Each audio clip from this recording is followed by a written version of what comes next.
ये लिखे घाटा बा भैंस चराए माठा बा। आज से मैं भैंसी चराई का यार।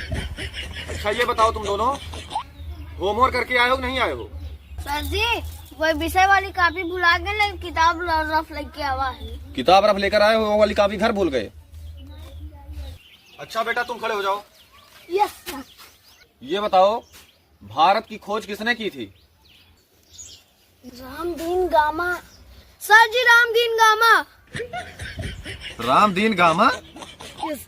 रामदीन गामा नहीं बच्चा, वास्को डी गामा। तुम भी उसे गलत गलत बता रहे हो। खुद कुछ आता नहीं, उसको गलत बता रहे हो।